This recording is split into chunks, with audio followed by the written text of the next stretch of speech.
So our facilitator today is Michael Osumo. He is a program manager and an AI strategist that works at the intersection of AI, education, digital transformation, and innovation systems in Africa. He's led different types of AI literacy, digital skills, capacity building. He has hackathons where you come and learn prompt engineering, where people, even students, do hands-on training. So there's a lot to benefit and to gain from his work. Now, his work is across Gen AI, program design, knowledge management, AI tools for productivity. He told me yesterday that today he's going to teach us how to do automation with AI so that AI can be helping you do some of the little tasks, especially for small NGOs that cannot afford to hire very big technical experts. He's going to teach us how to do this. He currently works with Instinct Labs and the Gen AI network. He's going to make it understandable for us today. So he's the expert of the experts. So if we all pay attention, we're going to learn. And he had told me that we should try and come with some data or something you're working on, something you might want to optimize in the work that you're currently doing. So this is who we have today. And as usual, I have how will I say it, some icebreaker for us. So before I hand over to Michael, what is the one thing, and you can use the chat for this, what is the one thing that you wish AI can do for you? What is the one thing that you wish AI can do for you? Just one thing. So please use the chat or unmute yourself. What is the one thing that you wish AI can do for you in your job? The one thing. Any responses?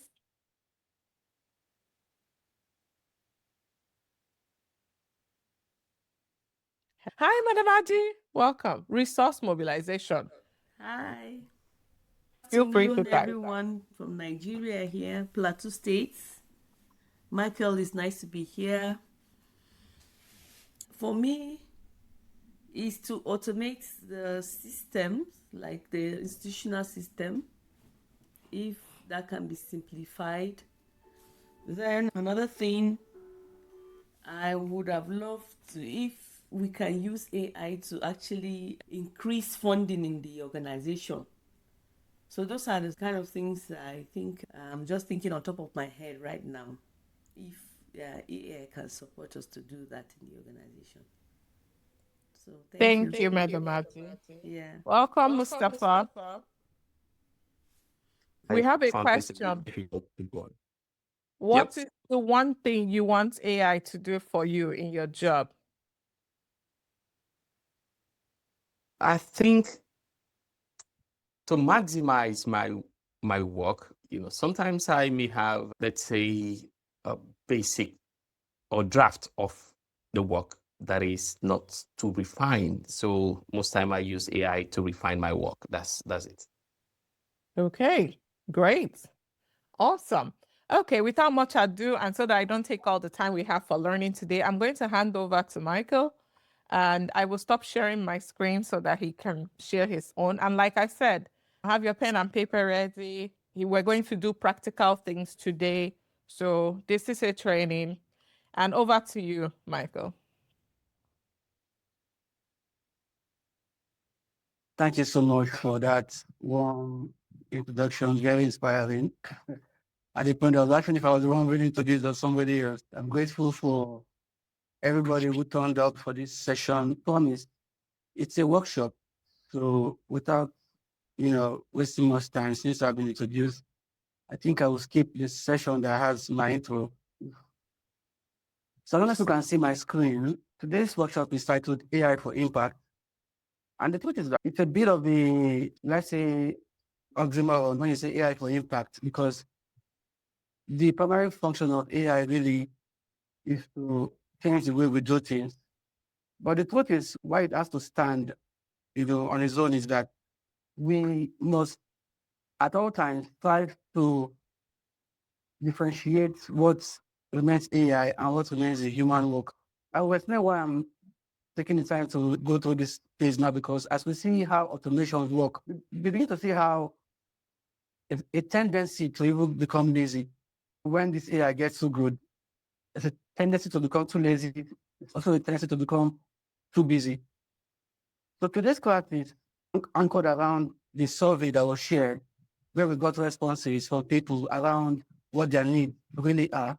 So I choose the workshop with these 4 goals in mind, that at the end of the day, you will get good at using AI for data storytelling, for proposal writing, for meeting notes, and for automation. So that deeper part is automation. I'm glad many have mentioned the issue of funding and refining their proposals and their work. These are typical responses for professionals when it comes to AI use. That, I mean, sometimes I do the drafting, AI does the refining. I would like to propose an inverted format for that. Like if I'm to advise, I would say probably you'll do it more like you draft, AI refines, you refine. So more like handover, then you let it hand over back to you. At every point in time, it should always be the point of final, judgment when it comes to working with AI. So learning outcomes for today are very straightforward. At the end of today, you'll be able to craft AI prompts that turn your program data into donor-ready impact snapshots. I also want you to be able to use AI to draft, structure, and refine funding proposals and concept notes. Also, we do a lot of meetings as people who work in impact niche, and it's a lot of data and can be overwhelming. But AI is so good at helping us to summarize this meeting notes and draft action points. You would also learn how to anonymize data, because these AI tools, we've seen that they can be hacked. We've seen that your data are not completely safe, just being given over to them willy-nilly. And I also want to introduce the CRAFT framework that will help you with your future AI tasks. Then, of course, you build automations. Because anyone really excited about what we're looking forward to today, just let me know with show of hands, emoji. If you're ready to go, if you have the computer ready, open your Claude, your ChatGPT, any of them, just, So this is our agenda. I have 2 hours. My time has already started, so I'm just going to breeze through because I have about 42 slides looking at me and a couple of practical sessions. So now, I need to talk of AI and automation. There's one thing I want you to take away from today's session is the fact that you are in charge and your superpower is workflow design. Now, workflow design simply means, having sequence and logic to how you do your work. How many of us have, over time, over the years, you found yourself sinking into a routine when it comes to how you write, how you analyze, how you even communicate with people when you go to events? It's not a bad thing, because we as humans, we are designed to optimize information. In fact, intelligence is the ability to use information to achieve your goals.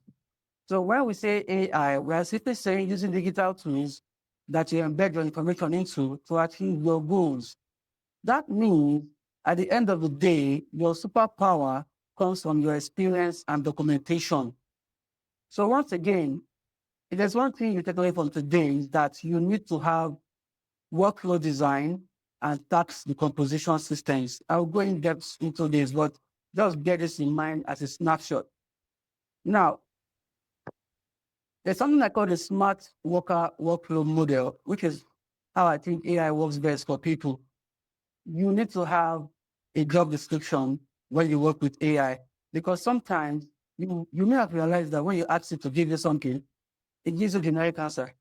But when you give it context, it gives you better answers. This is the way the smart worker, uses AI. But do you know the problem we encounter is that we start with AI, we have the system today, or we have a prompt that works. The next day, we try to work with AI and it just doesn't give us the same level of, output. How many of us have experienced that? Like, oh, today it's giving you fantastic answers and all that. The next day you try it and you just get things that are not really, flowing. One reason is that you don't have, a model that you use on a consistent basis. So one of the goals of today's session is that you will have to develop your own model that helps you to automate your work and, just get consistent answers. All right.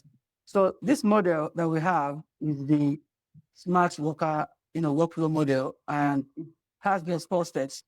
You define the outcome, you decompose into stages, you assign AI roles per stage, and you will combine and refine. It's simple, but it's not easy because it takes consistency. It takes you doing the deep work about your practice. It takes you knowing how outcomes should look like. In other words, experience. It takes you sitting down, documenting your process, decomposing it into stages.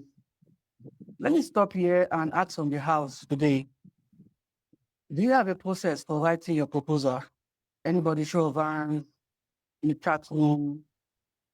Just yes, no, do you just vibe it? Do you just, or do you have a process to stick with every time? I'd like to know. It's going to be an interactive class, so I really want to get feedback from everybody in the house. Nobody, no outcome. So I can answer, and Okay. other people maybe would stay up. So if I'm writing a proposal, for instance, like I first of all look at what the call for proposal has stated. And if they held like maybe all of those Zoom calls or sessions or guidance and all of, so I break it down and start writing step by step and maybe look at other proposals we've done in the past and see how to take information from there. But it's usually very hard to put that together because sometimes you end up having like 5 people working on one proposal just to get it going. So somebody else, not really, just by looking at the corp application and follow what they want and expect to see. Awesome. You do realize the corp application too can serve as your context. And I believe many of us use that. Like you take the corp application, you feed it into your AI, and it works from there. So I'm guessing this is the way some professionals use AI to get a bit of context, right? Now, like I said, we want to start with storytelling with data, which I know as impact professionals, we get a lot of data. And there's one aspect that we really want to shine is our ability to tell story with data, because then you know that you can convince people to give you that grant, to buy into your course, right? To come for your events or, just be part of your community. Data speaks to the heart when, it's blended with storytelling, and AI can be a very useful tool for that. In a scenario where, it's Friday, the report is due on Monday, you have a spreadsheet with like 820 enrollment record across 8 communities, but you don't have a narrative. Now, your program manager wants you to turn these numbers into a story fast because they want to travel. I mean, what do you do? For most of us, since ChatGPT came out, it has been a case of, well, I have my trusted partner, so I'm not going to fret too much. The truth is, initially, even though you feel you have a trusted partner, we had issues of hallucination and whatnot. On the left, you can see what the typical case might look like, where you have data and numbers and all those things, but it's not really giving, to use that word. There's no story behind it. This is what your donor need. They need this particular storyline that has a clear narrative to it. So I want to just, at this point, go to Claude and show us what, that evidence might look like when we blend data with AI. So 1 minute, please. Let me just change my. Okay, I don't know if you can see my Claude this point in time. Yes, we can see your Claude screen. Okay, so I took the liberty to get some data into Claude because I knew, okay. So now, just to have a bit of a background, I believe we all have some level of proficiency in these tools. So I also believe some people might be starting off. So I think I'll do the work of trying to explain things from the ground up, like, the request has just been made. But if I'm too fast, please let me know so I can tone it down a bit and carry everybody along. Exactly. So Claude is yes, Claude.ai version, but I would advise that you get the desktop version because of the automation parts, which I will go in depth during the last session. Now, before I even go further, I also want to introduce us to the data, which I will share with everybody, both the data and the slides for this presentation, so that you can, at your own leisure time, go through this and practice, right? But for this use case, the data we're looking at right now is simply, for a community empowerment program in somewhere called Kaolack in Senegal. And I'm saying summarize the 3 most compelling impact findings in 2 sentences each. Now, it should be suitable for a donor update to USAID and include a suggested data visualization, right, for each finding. So before I just show you the output for that, let me introduce you to the data, because I know this is perhaps the most important part of the conversation, not even what the AI does, but your data. Another thing is I'll also be showing you how to use different forms of data that you may not have thought of before. WhatsApp data, Twitter data, LinkedIn data, and just, total data in brief. So just 1 minute. I want to share my slide. Can't seem to find. Okay, so let me know if you are seeing my Excel spreadsheet for the data. Yes, we can see. Awesome. So you can see we have communities here. We have people that are enrolled for the program. We have completed. We have senior. We have youth. So we just have different forms of, data for this project, right? And what I did was, like I said before. Sorry, you go back. We have questions. Oh, yes, please go ahead. Yes, Oretta has a hand up. Yes, please. Thank you, Nana. And I want to understand, once you have the document, for example, or on your laptop, you have this report, if you are by itself, or you have to enter it before you appear in this. Yes, you have to enter it. But if you're working with data like this, your own data, you have to enter it with the AI for it to, make sense of what you want. But I have a question. Yes, Do we have to prepare the data like this? What is the importance of preparing and arranging the data? Thank you. good question. All right. I think she had a question too. She wanted to ask. Rita. So my question, reports of a community engagement I have, where I have the work participated, I have military bloodshed, like everything included within a report. Do I still need to create this chart to enter it, or once I upload a document, AI can generate this and like the answer part? Okay, so if you have data embedded in a report, the AI can extract the data from the report, especially AI like Opus 4.6. That is, the new models are very good at data extraction. So you can give them even a whole book and tell them go to page 5, and they can find that data. So the new models are very good at data extraction. I will show you another tool that really excels at this, which is Notebook LM. But when it comes to making reports and, creating proposals and all those things, for now, I think Claude is the best. So I'll advise using Claude. But that is not to say tools like Gemini and ChatGPT are not good. They are good. But in my experience, Claude has the best when it comes to using, tools like PowerPoint and Docs. Creating those things for you comes so easy for Claude. And the rest right now are just playing catch up. Now to your question, Anna, about, if we have to structure the data or just dump it into the AI. Of course, if you have structured data, it's always easier, even for you as the analyst, to know what kind of questions to ask. For example, let me come back to our, this screen we're looking at right now for the data, right? Now, something like this happens, right? I don't know if you can see my screen. There's no heading at the moment, right? you as a human can't read it.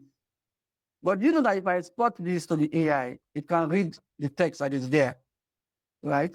So on one hand, you process data as the analyst, not just because you want it to look good. It helps your ability to even ask the right questions and generate insight. That's number one. Then number two, yes, of course, when you export these things to the AI tool, the common wisdom is that these models were trained on specific data sets.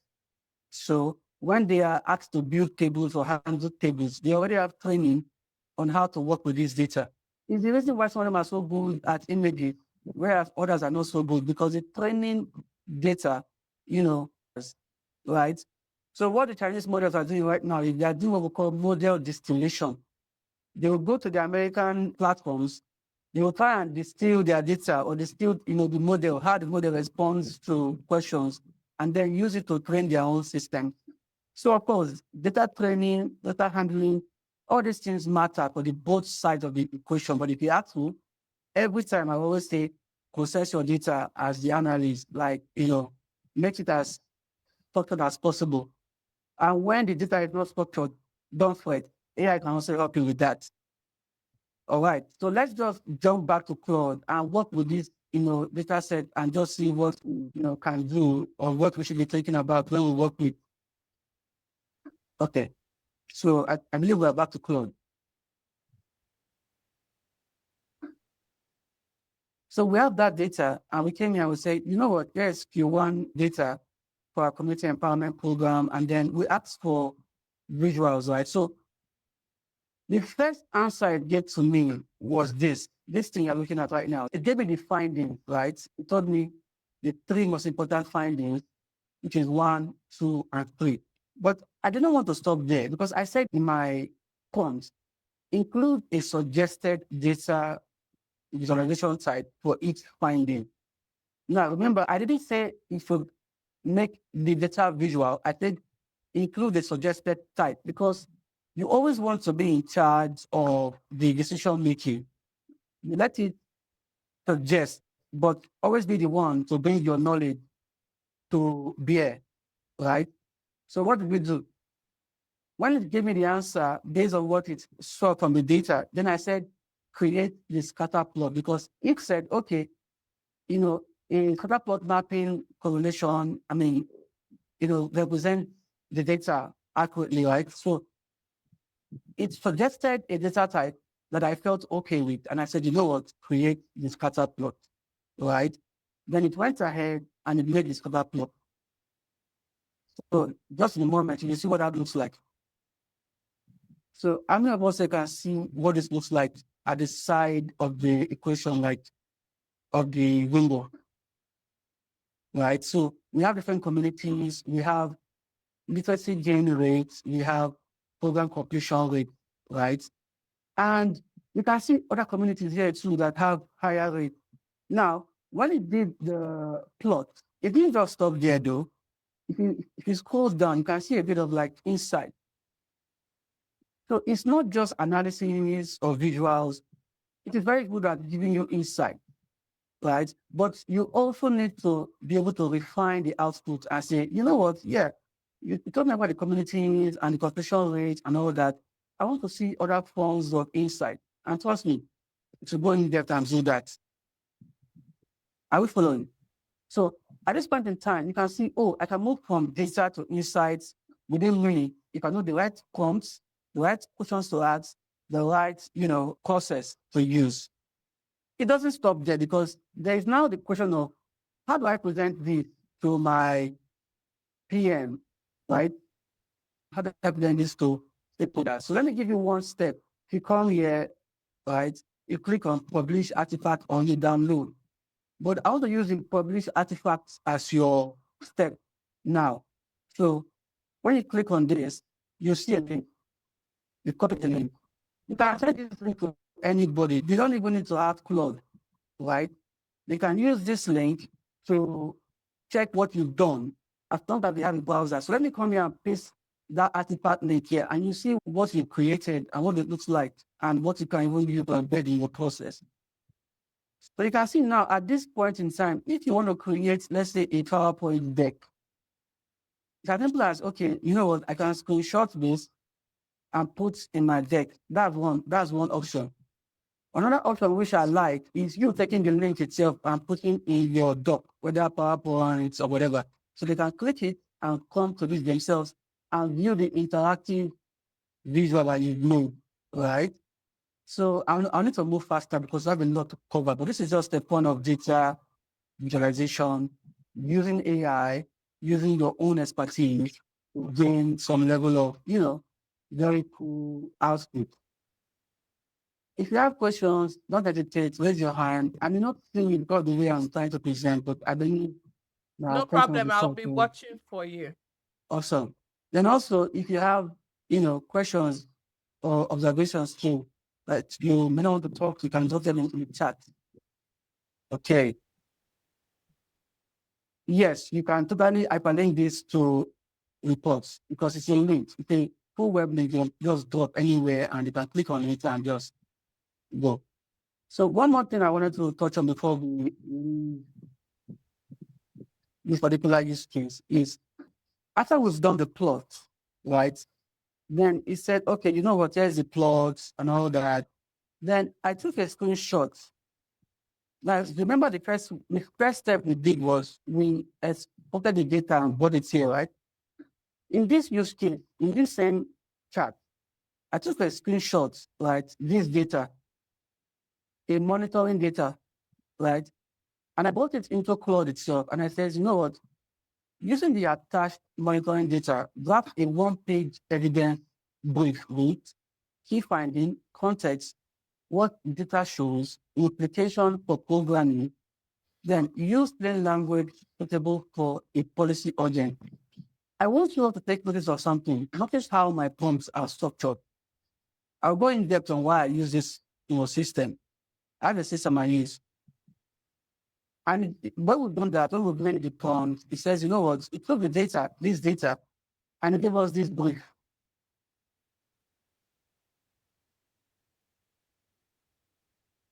So I'm just going to wait for a bit for the brief. So here's the brief. Everything you see here is just from this data that I gave to the AI, right? And it gave me this brief. There are some things missing in the brief though, but you know what happened. For a first step, this was good because I had my key findings, I had my context, I had a session on what the data showed. It gave me implementation, resolution, a bit of gender analysis, right? It gave me those things. And it gave me a bit of like some recommendation, right, under the implication for programming. So all these are fine and good, right? And then going further, I said, you know what? My program is called Strengthening Local Governance through Community Management Committees. That was evident in the first data attachment.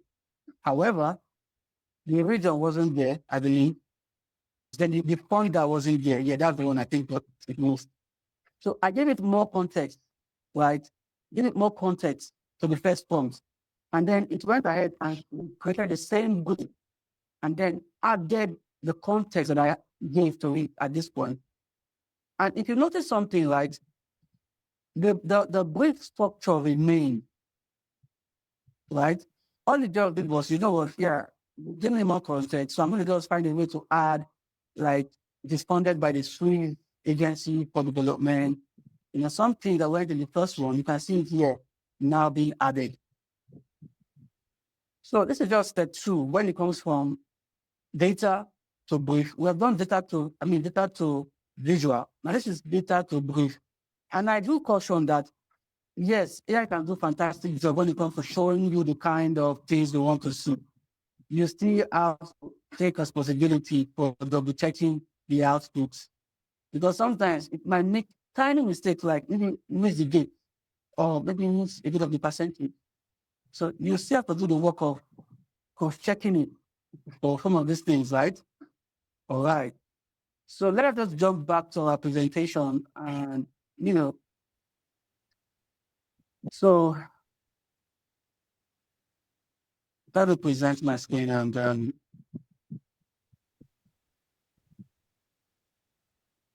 I don't know if my screen is actually being shared. Cool. Cool. Yeah, we can see your screen, but it's not wide enough yet. I think I'm trying to. Okay, awesome. What about now? Yes, it's wide now. Okay, cool. So we've done step one of showing you how AI can be your trusted assistant, because yes, it can give you visuals and all those things. So you can move from step one to two. You can move from just having data to having a narrative, like in like 1 minute. So you can have something like this, like a snapshot like this, right? And it gives you, plots and all that. So those are beautiful. But like I said earlier, even when you move from data to somebody asked me, can I just pour raw data, right, into the AI and just expect light? So let's say this snapshot case. So I'm going to just speak everything here. It's a bit similar to what we did last time, but in this case, I'm putting it directly into the chat. And I want to use, let's use Claude for this. We have used ChatGPT, but I think we'll stick with Claude for this case study.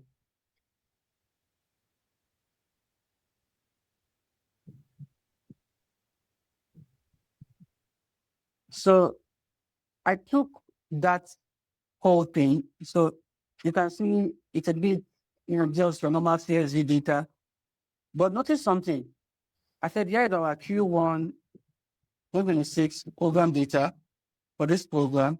Now, after I posted the data here, I said summarize the 3 most compelling impact findings in 2 sensitive groups, right? So it's the same thing I did last time, but the only difference is that I'm just taking the data, the raw form, and just giving it to the tool.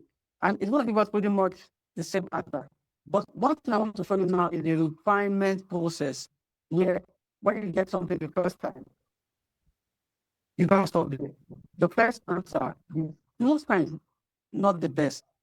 You need to get good at refining. You need to get good at, getting the AI to go in depth and give you a high output, right? So they're giving me those, similar answer, right? But at this point in time, I want to just grab those requirements that we talked about. So I'll just take from the CRAF at this point in time. If you feel there's a way we can refine it, like how would you refine this output? If you had the option of being the one handling this report, what are the things you want to, see that is not giving you right now? Just give me as the nice as possible. What is missing here that you feel, okay, you know what? This is a program report, or it's supposed to be like an impact finding report. What are the things you would like to see? Even when you have this answer.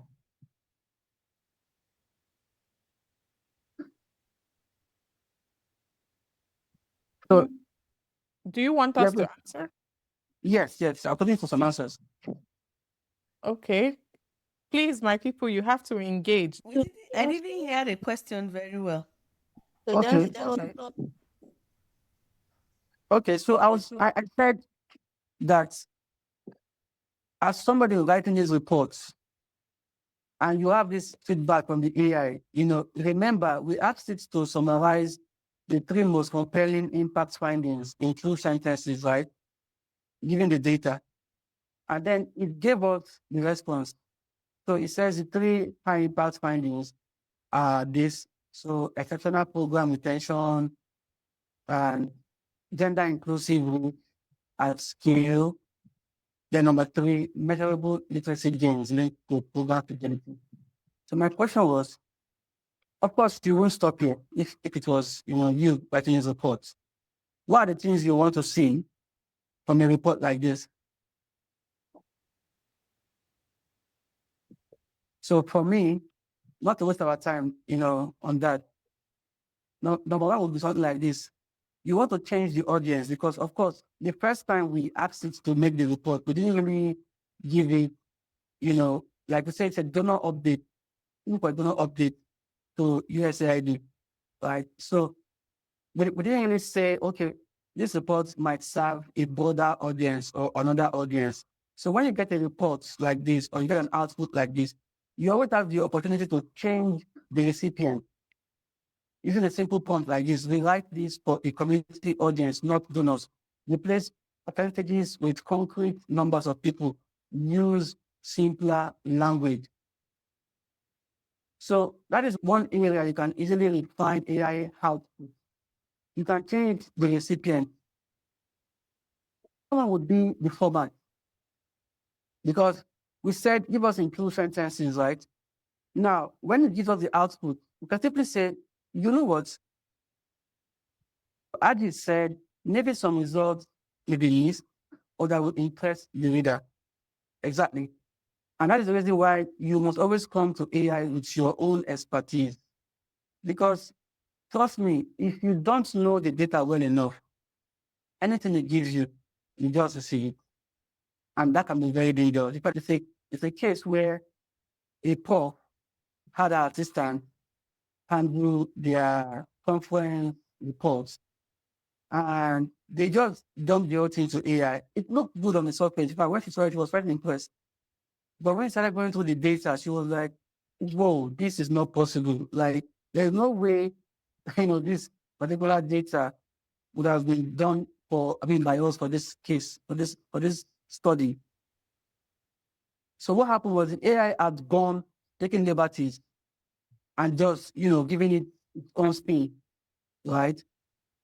So there's always that danger when it comes to working with data. And the way to avoid that is to be the one to double check when data gets into, or to highlight the areas where you want the AI to double click on. In my case, what did I say? I said, I gave it the extra prompt of, rewriting it for a community audience, then replace percentages with concrete numbers of people.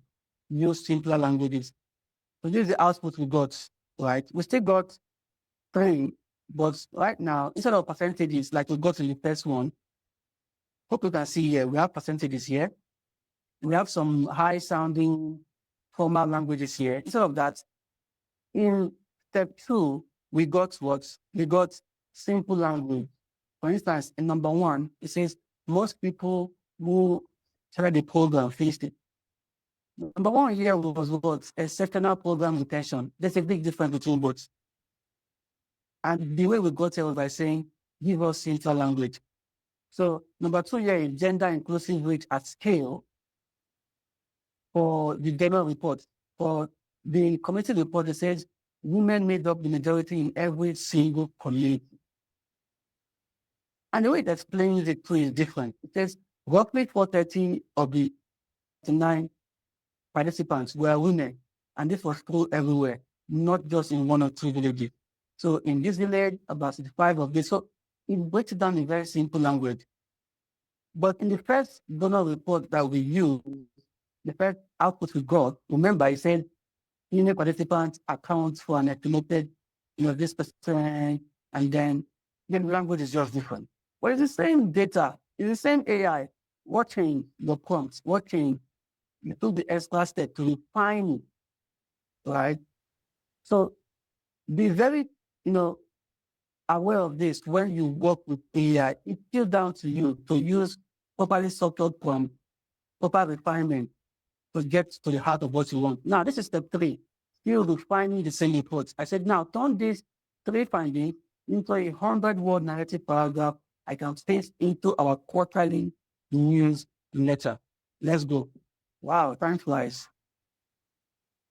So here we are, and it's giving me a 100-word paragraph that can be fitted into a newsletter, right? That same data has given us 3 different outputs, given the way we fine-tune the prompt. So I hope we're all following at this point on the essence of workflow design and task decomposition, because at this point in time, what you've done, you've broken down the report writing, you've decomposed the task using prompts to break it down, give me data visual, give me, donor reports, give me community report, give me narrative paragraph.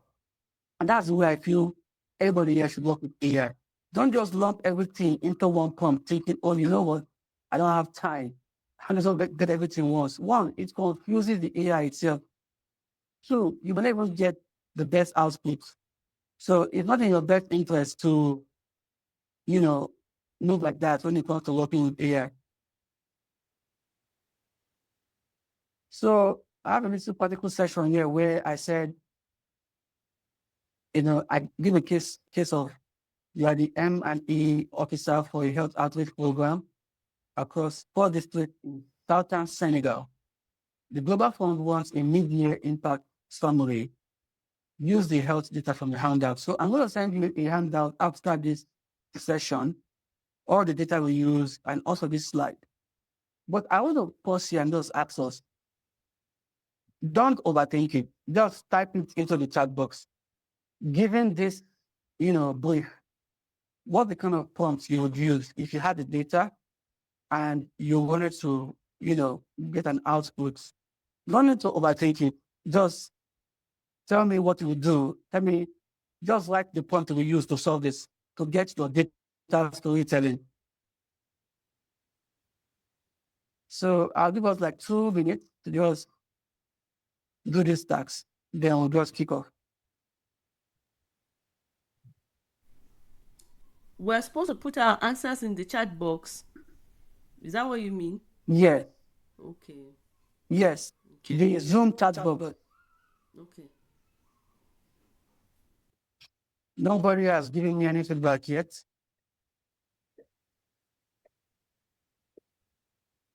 So the instruction is that you should, take this brief, turn it into a prompt.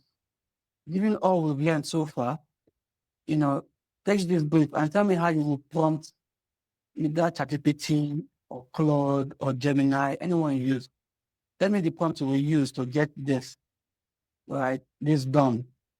And then paste it in the chat box, our Zoom chat box. That's So we have from Rachel, which actually said this will be my prompt. Using the file attached here that contains health data from 4 districts, compose immediate summary for the funder, the Global Fund, right?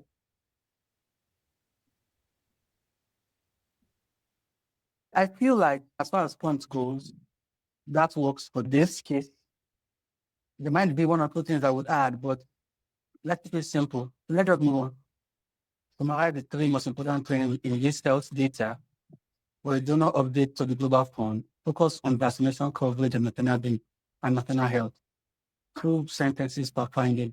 Now, you don't really need to, go out, add this, but you will see why it helps to add certain qualifiers, right?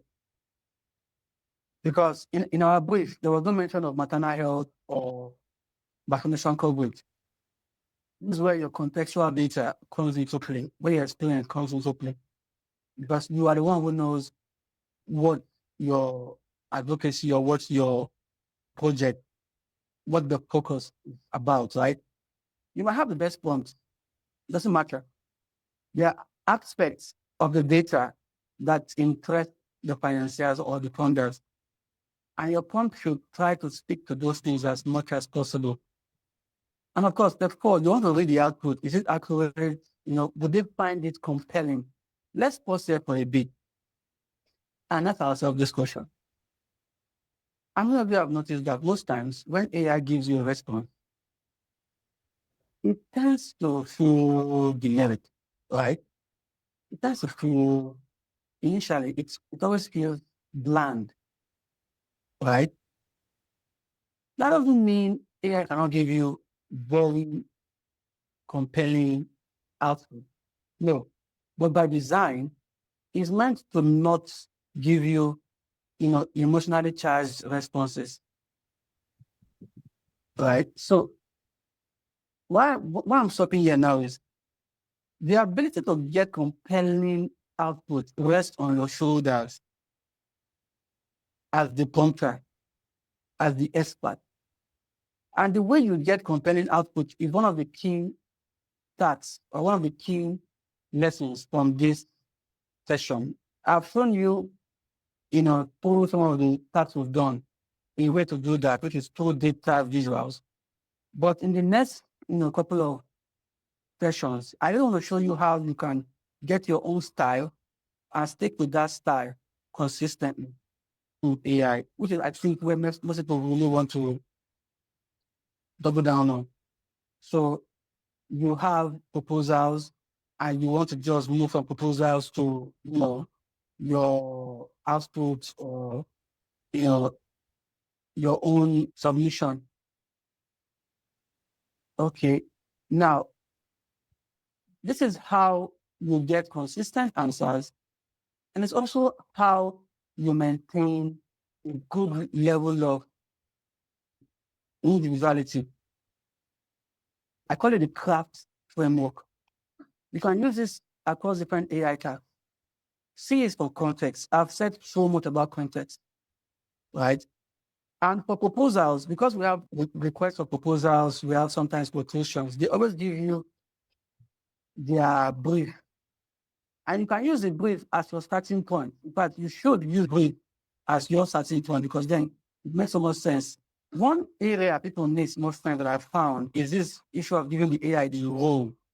So tell the AI what role to play. You are a grant writer, you are a data analyst, you are a comms officer. And if you notice in some of the points I've used, I tend to do this too. I say something like you're an M&E officer, right? These things matter because you are compelling the AI to think, to give you output like a starting kind of person. Another very important thing people miss when they prompt is the audience. Specify who needs your output. Is it the donor? Is it the community member? Is it the board? Is it the partner? Let's do something interesting right now. And I'm going to use ChatGPT just to show you one way you can leverage AI to really supercharge your output. Like, now many of us know that, for many proposals or anything we are doing in this community, it's usually a panel that sits on it, right? So I want to show us right now how you can compel AI to give you that panel kind of output. This is what I mean. I'm going to start from our first proposal, right? So let's just pick this. Let's just pick this, our use case. The very first scenario, right, that will be engineered for this study.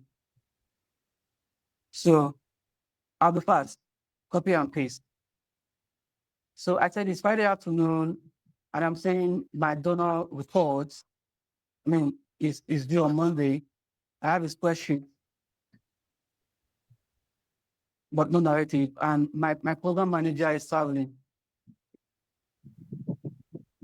So I need to turn these numbers into a compiled tool. So I'm writing this report for, let's say a grant program. Now,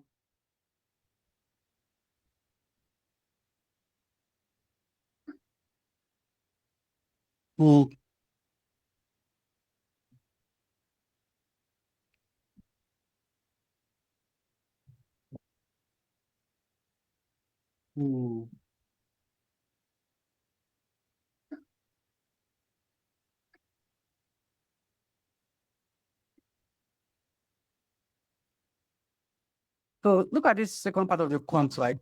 Now, it's Friday afternoon. My report is due on Monday. I have a spreadsheet with 820 records across 8 communities, but no narrative. Now, my PM is traveling. I need to turn these numbers into commercial. But before I even go to the story, I'm saying I'm writing this report for the grant program, and I want you to simulate the panel that will sit on this report and give me their likely thought process, right? Or how they will evaluate their report. I'm not asking the AI to give me a draft of the report. I'm asking it to simulate the way a panel will think about the report I'm about to write.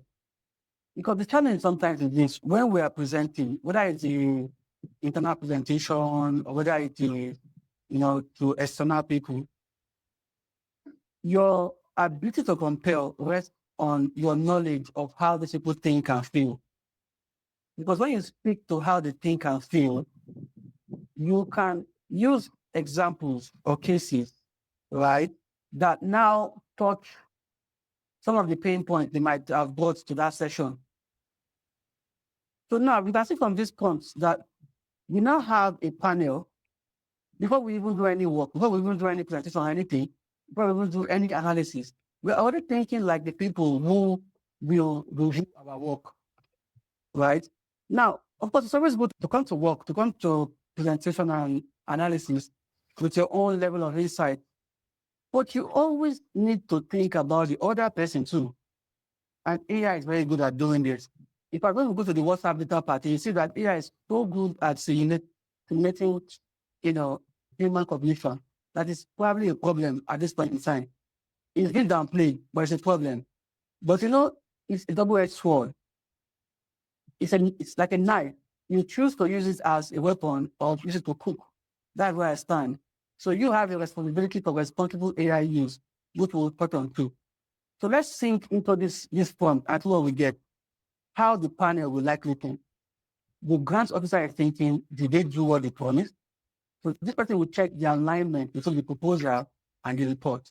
Now, these are the likely questions, right? So it says their concern will be numbers throughout context. So if you only say this number, you may wonder whether this is good or incomplete, right? Now, you need to write something like, by the end of the reporting period, the program enrolled 820 participants across 8 communities, demonstrating strong demand.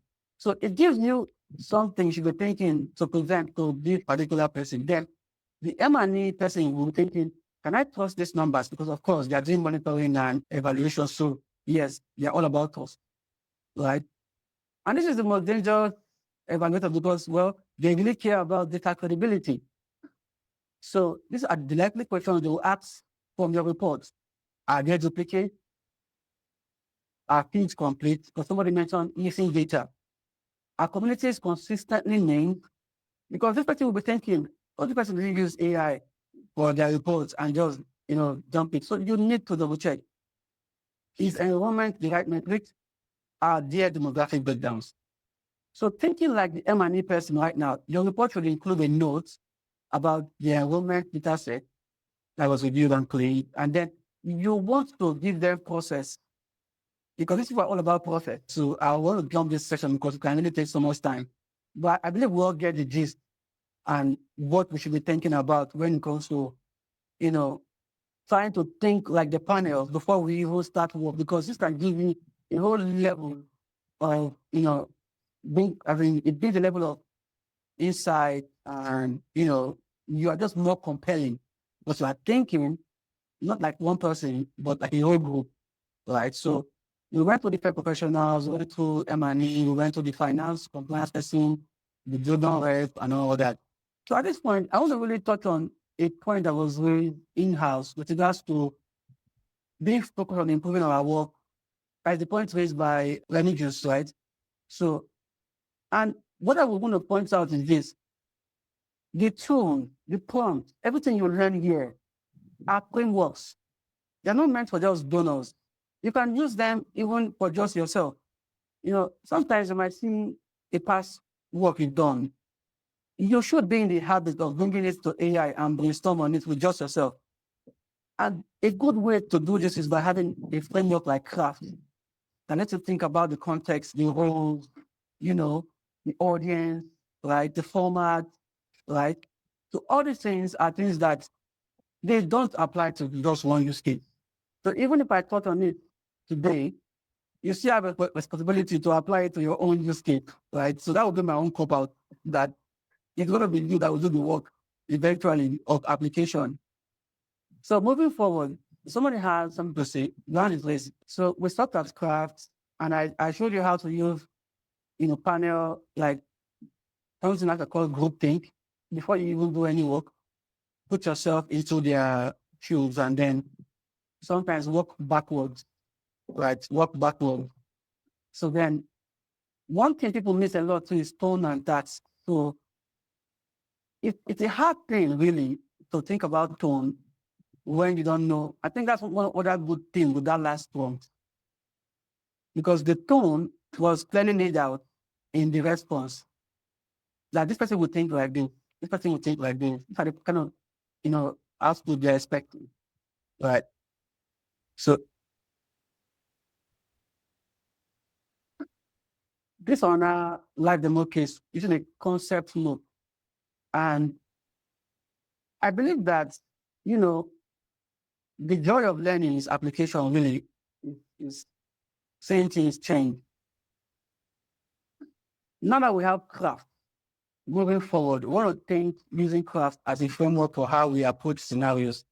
For instance, in this scenario, you've been invited to submit a concept note to a SME agency for development and cooperation for, strengthening a governance strengthening project, right? And the deadline is in 48 hours and you haven't started. Well, no problem, you have CRAFT, right? You can use CRAFT, take the context from the proposals and embed your own way of working and thinking into it. So I work for a community NGO, right? We run this. This is what our data shows. That's the context. Then the role is act as an experienced grant writer for international development. The audience, a program officer at the SME agency. Now this audience part, remember our large challenge of panel. This is one good place to put your audience into play. And when you put a whole panel into your audience, right, it changes the ballgame. So let me even give you a case in point. I think it's easier just to show you by practice. Now, if I'm the one that has this issue of, like I just said, we can simulate different people. But at this point in time, the audience is just one person. So I'm saying, this is what I will do. I'm going to copy this whole scenario, right? So I'm going to cover this scenario, take it to ChatGPT and tell it that, you know what? I like what you've done with the one above, but for me right now, this is my task. So I'm just pasting it in what I screenshotted for my presentation, right? I'm going to tell you that, for the audience section,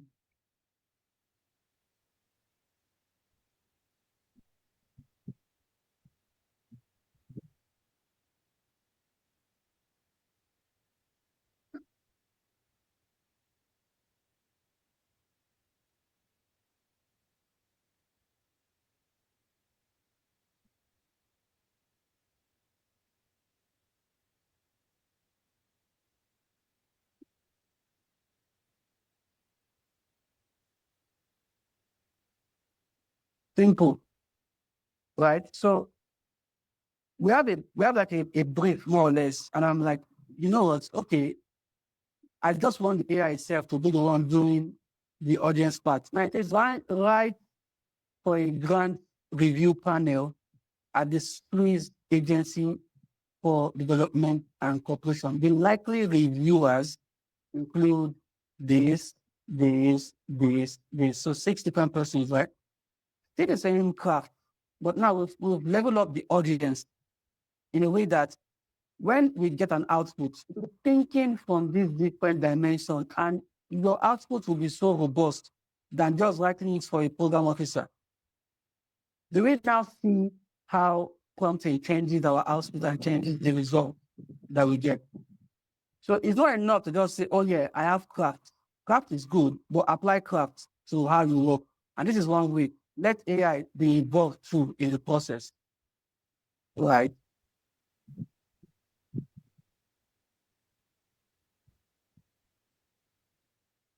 So at this point, I want us to also apply it to ourselves, like to the work we do. But this will be for you to just do, not for now. But you can pick a real life project from your work, right? And apply CRAFT to it. Start applying it today. Don't just wait for maybe when you are with something. Let's move to model 3, which is meeting notes and transcript summarization. Now, this is where I think someone like let me just be really, light, because it pertains more to your internal processes and not just, external process. And when it comes to meeting notes and AI or transcripts, it is so good at helping you get out action items.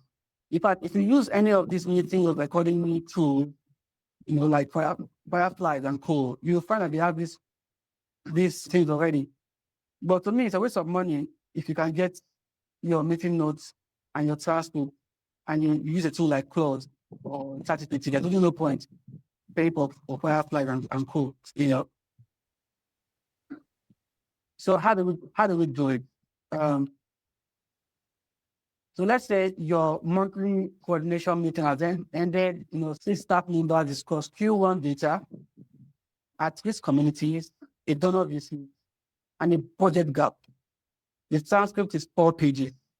Now, your manager needs the action items by end of the day. So this is a prompt for meeting summarizer, and it says, key decisions made, action items, open questions that need follow-up, use bullet points, highlight anything needing follow-up within 48 hours. So, and we're expecting the AI to produce this, like bullet point, something like this is what the AI will give you, right? So I took the extra, pain to try and simulate data for all these use cases. So both for the transcript, the WhatsApp, and every other thing that we touch on in these sessions, you will find that I'm sending you data for them. So I'm doing it because, of course, I know that, in most cases, it's easier to just teach, but sometimes not really what they like. I want to just which of my screen can you see right now? Is it still on or I don't?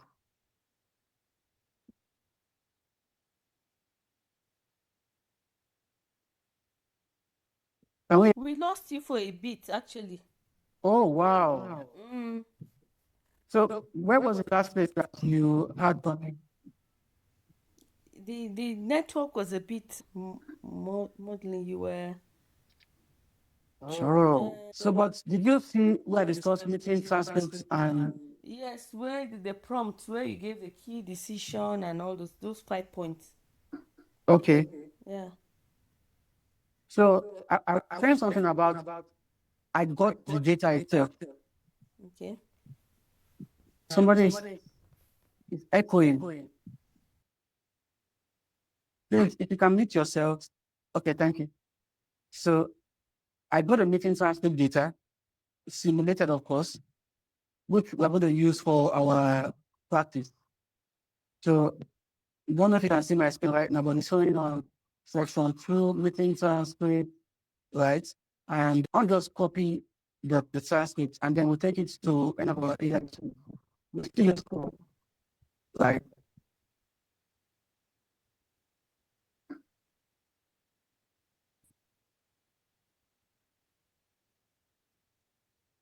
Okay, so these are our meeting transcript data. Let me just clarify something. Are we back to the slides right now?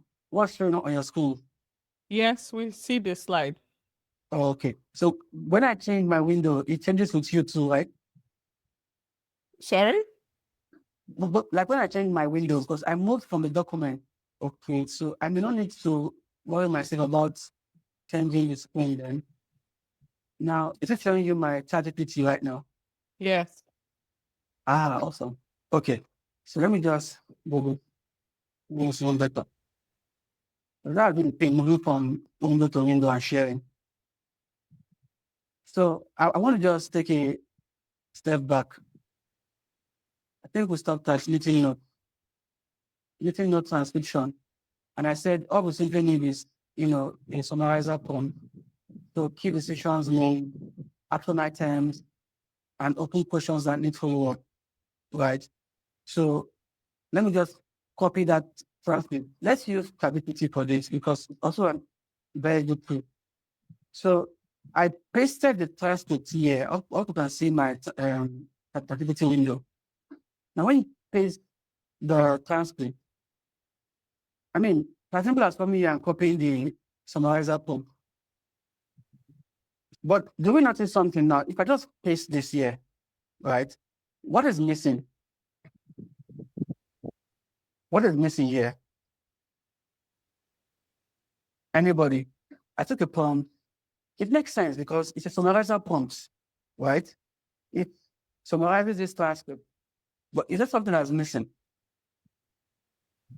The rule, Abby? Exactly.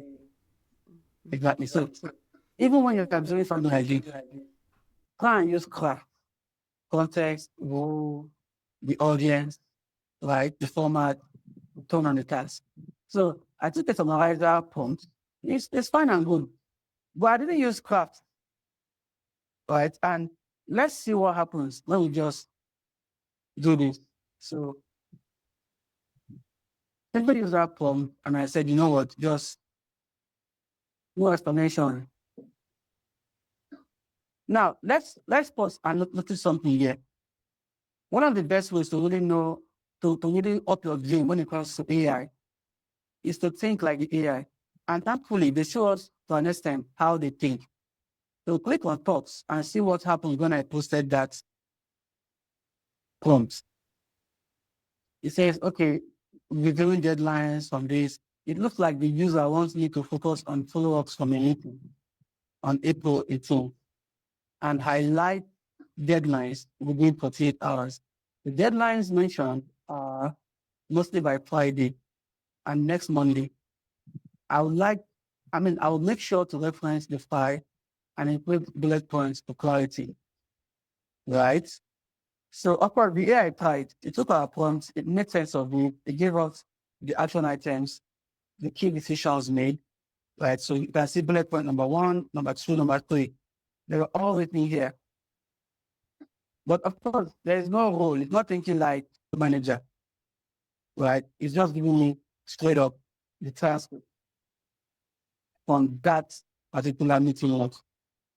So one of the tasks I'll be expecting of you, because I'm not going to do the craft angle here now, is when you see examples like this, when you see difficulties like this, what makes your output stand out is when you use craft to fine-tune prompts like this.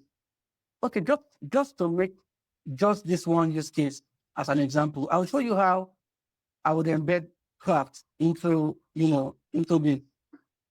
I mean, I'm still going to use AI for it. It's really that simple for me, right? But these are some tricks that will save you time, and I believe that's why we're here. So let me just go back and pick my craft section. So this is craft. I'm just going to like instruct it, right? So I'm going to come to Claude. Let me just open a new window. Paste it here. That's step 1. Now, Claude knows a bit of what craft looks like, right? That's step number 1. Step number 2, I'm going to come to the example or the case I'm working on and say, you know what? Let me copy this. Come here and just paste it, right? So instead of paste transcript A from handout, I'm going to say use the transcript as a guide, right? So now let me come here and say, I am a program manager at an NGO. I want to create a meeting note summarizing from the transcript. These are the points I will be questioning. However, I would like you to fine-tune that one using the correct method approach. Right. So basically this is how I save time. Right. Sometimes when I work with use cases like this, I already have a framework I'm working with. So I tell the AI, I give it a taste of my framework and I said, you know what, fine tune this form using that. And so what it gives me, it said, this is the role I expect you to act as, right? Now, the summary will be read by my direct team members. Do you see how we've moved from just this little thing to this? So it will give me an assembled version. So let's just take the assembled version and still paste it in ChatGPT because it already has our, I think it's better with a new window. I will explain why. So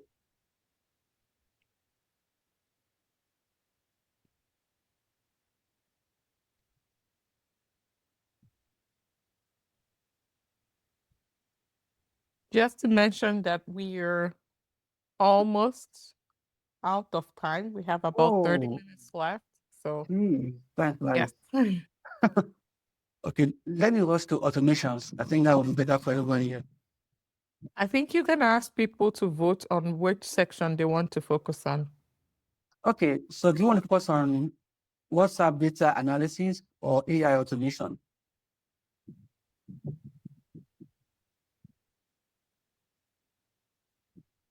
Saying data analysis.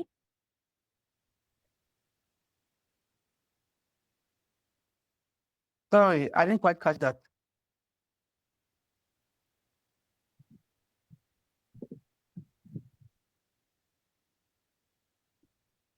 So can we see a bit of difference between the first output we got and this output we got?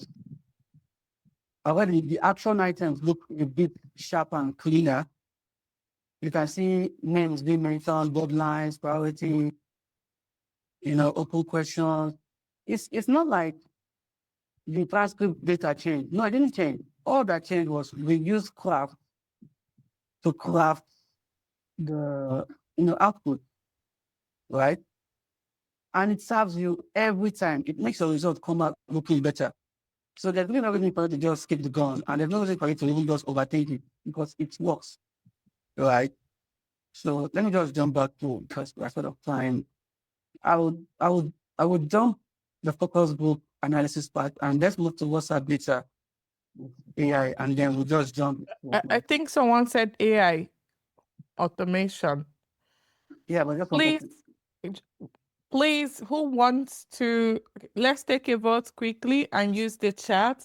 Do you want to focus on AI automation or to understand what you can learn from your WhatsApp data because you work with communities that use WhatsApp data? I'm voting WhatsApp.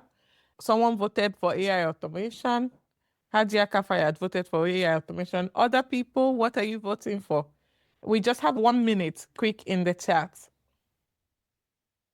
Which one is number two? WhatsApp? WhatsApp AI automation. So let's do both. Let's do both. Okay, let's start with WhatsApp then. Okay, go ahead. So the trick with WhatsApp data is that many people do not even know they can export WhatsApp data to start with. So that's where we'll start from. How many of you know you can export your WhatsApp data? Everybody you've chatted with, you can export your chat with them, you can analyze them, and it's a very, very dangerous tool too. I'm sorry, but one of the things you're learning will make you dangerous. But I always say in my training that my task is to make you dangerously good at applying AI. I don't want you to be dangerous, but just dangerously good at using AI and solving problems, right? Now that you know you can export WhatsApp data, how do we bring them into our roles as impact people? Well, sorry, my hand is raised. Just also wanted to mention that you would also have to tell us how to or make the data when we export so that we don't share people's private details. Yes. So that's like the last session and a key session to our responsible AI. And I have a whole process too. I'll show you on that. So it will make your, work with that easier. So, but let's look at a real life scenario. You have a short community health worker reporting daily to you via a WhatsApp group.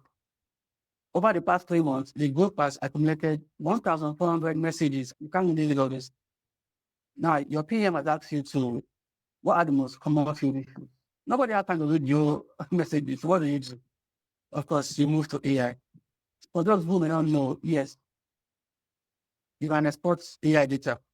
It's as simple as going to the charts, then going to those three dots on top of the charts of the person, and then you can, if you go to any charts with anybody, the three dots on top, when you click on it, you get this section that shows you more, and then from more, you get to this section that shows you export charts.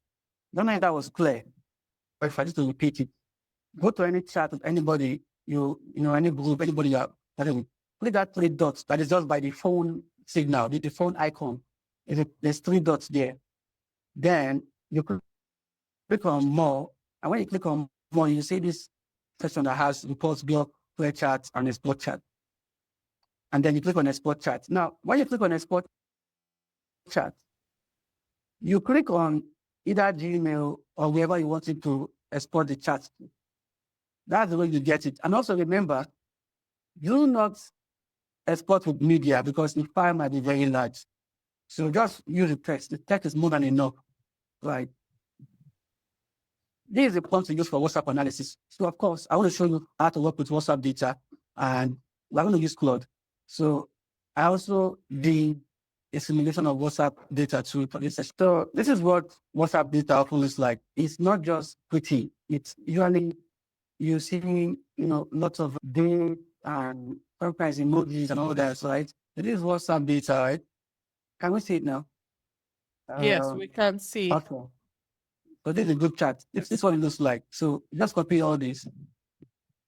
Now, because you are copying, copying for you, you just copy the folder, copy the file, and copy the code. And then to do the analysis for you. So, that's very thing. Yeah.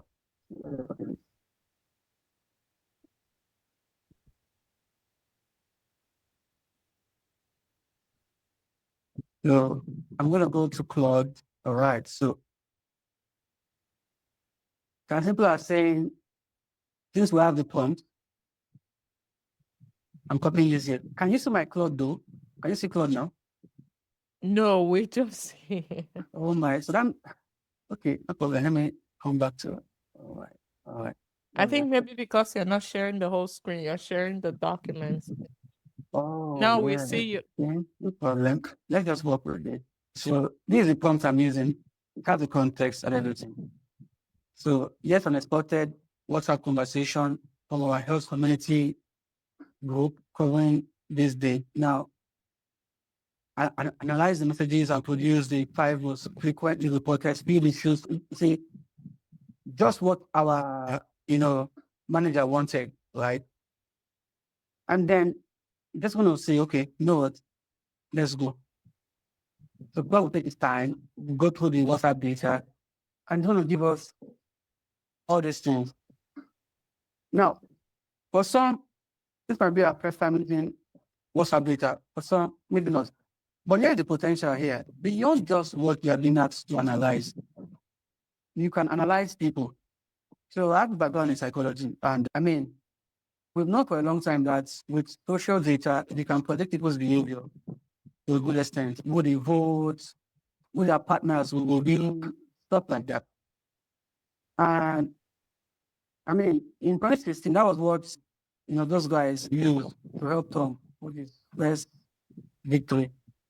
Cambridge, right? Cambridge Analytica. They use social data from Facebook to analyze people and then curate their message to appeal to them to vote right. Similarly, for more positive work, right, you'll find that, it's also a tool you use to analyze people for good, right? However, there are ethical guidelines you must stick to because, yes, you don't want to just dump people's names and dump other things there. So let's see what our references are to start with. So it got the 5 issues, it got the urgent patterns, it got the training gap indicators, right? But to me, I'm like, okay, And when you gave me all this sweet stuff, I know. And it says in the end that the practical implication is that supply replenishment scheduled only at month end or on demand is too low. It feels about 1,400 different charts to give me just, 2 sentences that I can report back, or to give me, this whole notes that I can report back. But I'm not a fan of long writing. I said create an interactive UI using the output, right? So for me, it's like a lot of words really, and I know Claude is very good at that, just creating visual output using, in embedded skills. So when you get an output that is in document format, always know that with Claude, you have the option of making either a presentation, a UI, an artifact you can send to somebody else to just go through themselves, right? And interact with your data or your insight. And I really like that because it makes the whole thing very fun and more easier to engage with. Remember, not everybody you interact with will have the time to read all your materials, but everybody wants to see pictures because the picture is what it doesn't work. It's just easier for you to go this route, or give me a visual, interface for this, or give me, an interactive UI, right? So let's move to automation, which is the last session before we do responsible AI use. And we have a Grok.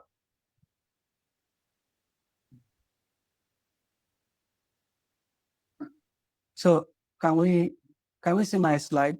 Are we together? Yes, I can see your Okay. screen. So let's look at automation with Claude, Cowork, and Grok. Before we go to the tools, let's look at the tasks you can automate. Now, what Claude chat does really is you chat with it, you paste data and prompts like we've been doing. What Claude Cowork does, however, is the next level. You describe the outcome and it reads your files, it works with documents in your computer, and it delivers the result. In fact, you can even schedule it to do some tasks daily, weekly, or on demand. So this is the workflow for Cowork. You give it access, you describe what you want, it executes, and you review and you approve. It's really that simple. So let's take a look at it first. And you can only access this on the paid tier for now. You should be using the paid version to enjoy this, but trust me, it's worth every time you spend. For me, I use the $20 per month, So this is what Claude Cowork looks like. I don't know if you can see my screen. So this is what Claude Cowork looks like. You can still do your Claude chat, right? You can do your Claude Cowork. You can do Claude Code, right? All of them are using Claude Cowork. I mean, using Claude Desktop, rather. But now we're using what? We're using Cowork. So you don't need to bother about maybe code, all those things. Automation know what to do. You are all here, right? And they really make you a supercharged, user, like an AI powered. People will ask you, like, how are you getting so much work done? They will know that, oh, you build automation using the co-work, right? So I had some use cases I have. Every Friday, scan my Q2 monitoring folder for new data files, generate a one-page impact summary using the journal report template in my templates folder. Save it as a Word doc in AppDocs. Now look at this whole workflow. For many, it's a feel like everybody, this is literally the kind of thing you hire people to do. But with Cowork, you can schedule the tasks and have it do it for you at this specified time. Same thing too for proposals. Like you can see, I have a call for proposals, like PDF in my download. Now, draft a concept node combining all three as a form that requires. Let me show you how this works because honestly, it's sounding like, magic here.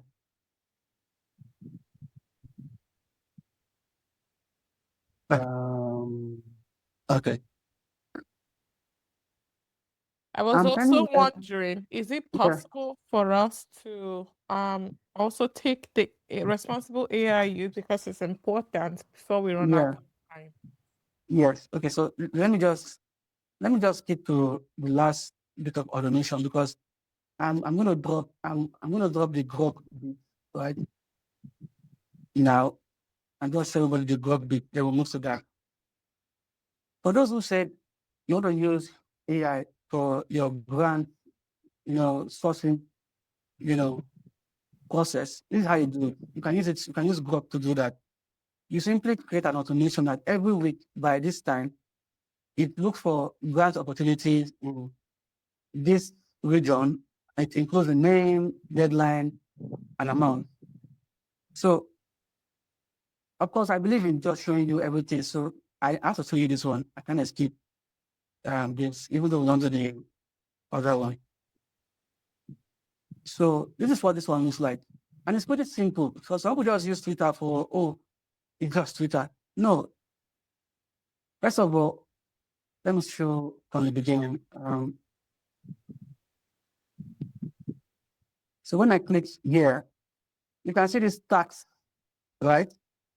Now, when you click on tax, you can create a tax for Grok. Now, I took that prompt there and I pasted it here. I said, search for new grant opportunities in community health, education, and governance in West Africa. Now, extract data from LinkedIn, web, X, and other relevant sources, right? Include funder name, deadline, and amount. Focus on opportunities for local NGOs.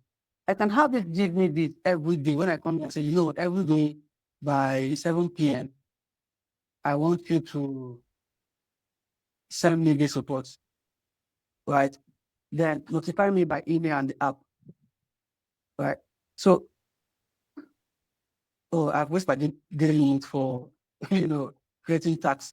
But this is how you do it. This is how you do your, automation to get your grant. So instead of you looking for one email or subscribing to one newsletter or something, you create your own using Grok as your AI automation tool. So if I create this task now, because I attend it on a weekly basis, if I create it now, every week, at that point in time, I'm going to get a report that shows me all the grants, from the web, from LinkedIn and other sources. Let me show you some I've made myself so you can see how this works. Now, I have a running automation that monitors Twitter, LinkedIn, and web mentions for professionals and SME operators who are publicly looking for or discussing AI challenges, automation. So see what it gave me. It says on Tuesday, yesterday, this person discussed, this person had this pain point that most small businesses jump to tools without a clear AI strategy experiments with no. So it shows me what the person discussed. It tells me how to even engage them, right? You can see suggested engagement. Share is simple. So this is a way you really do so much within little time by using smart automation. So you can create a prompt right now that looks for a grant, tells you how best to respond to the grant. You take that suggestion to Claude to make it more robust. And trust me, you can be responding or sending proposals almost every other day with this automation, much more easy than any other process you have right now because you've broken it down to take your own pace, your own framework, and to use this automation tools as your knowledge data bank. All right, I want to just jump to responsible AI before we call it a day on this session.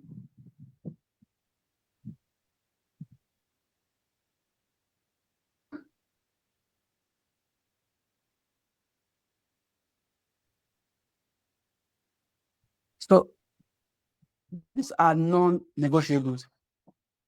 Always verify. Every AI output must be checked by you. Always anonymize because, well, every data you get might have personal identifiable, information. And you want to be the one going through it and saying, you know what, let me show you what that looks like. So I had a use case, but let me use this one so it's just straightforward. I'm adding a name. I'm adding names to this one that we have prior. So let's say we have Michael O, we have Ultra Wanga. Let's just put a bunch of names here, right? So let's say we have Stella, Damascus, right? Very. Now, this is by assumption, right, that we have these people named in our data set.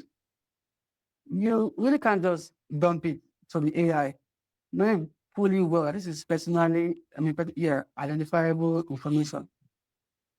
You can't. It's not proper because you are just giving the database information about these people that somebody can hack down the line, and you still share responsibility for that. And trust me, these AI tools have been known to be hacked too. So, yes, they are beautiful and they do all this good stuff. But the truth is just that, well, you must take care. And also, when you use AI, in your work, you disclose the AI use, right? For instance, for my work, anyway, I've already disclosed by saying we're using Claude and ChatGPT. But you still want to probably put it at the end, like a footnote that, okay, I did this with AI or I did that with AI, right? Then you also want to avoid over-reliance on AI because, well, it can be a problem, right? That you lose your expertise over time when you start letting AI do some things for you. So I always say, try and do the first draft. Because creating a prompt using CRAFT, for instance, makes you think, right? And if you still want to bypass the process because you're short of time, create time to go back to your work and brainstorm. I really enjoy that. I enjoy thinking through past projects with AI. You have to see cracks and some things you may have missed. So remember, in your work, be specific, avoid vague output because then it makes you look unprofessional. Try and go through refinement. Often the first answer is never enough or never good enough. Set constraints. If you notice some of my prompt has word limit like 400 words and all those things, it's good for you because sometimes this thing just overtalk. Verify everything. One part I couldn't touch on is deep research, but the tools are getting very good at doing deep research and they give you their references. Don't just take their word for it. Make sure you click to those references and verify. And of course, never paste confidential or personally identifiable information. I mean, I'll throw a challenge for you. Take real data set, compare it to your last version, embed crafts, right? Just apply what we've learned from today's session and become the person that is known as doing excellent work with AI, in a responsible format. Thank you so much. That'll be all for me. So do you have questions, observations? I'm open to take them.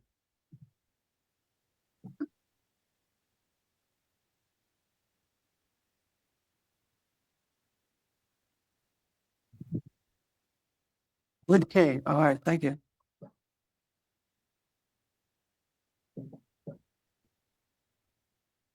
Oh, this has been this has been very intense. Very, very intense. Please let us give him a round of applause. Please, a round of applause. A huge round of applause. Thank you so much, Michael. We're really, really grateful. Thank you. This has been a very interesting session. Please, we would like you to share your slides. One of the things that we hope to do for this community this year is to create on-demand learning resources so that they can see and apply it to their work. I'll be reaching out to you to support the process if you have some time. So thank you so much, and thank you to everyone who stayed till the end. AI is a very good tool that you can use to learn more about your data, to get insights, and also to support your work. I have to say that one of the things that has helped me support this community is also AI, because it helps a lot in finding funding opportunities. So hopefully, maybe one of these days, when I have time, I can show you also how I use it in that capacity. So thank you so much, Michael. I'm very, very grateful for your time. I would say that I would share the recording with everyone who has participated in today's session. So thank you for being here, and thank you for engaging. Thank you so much.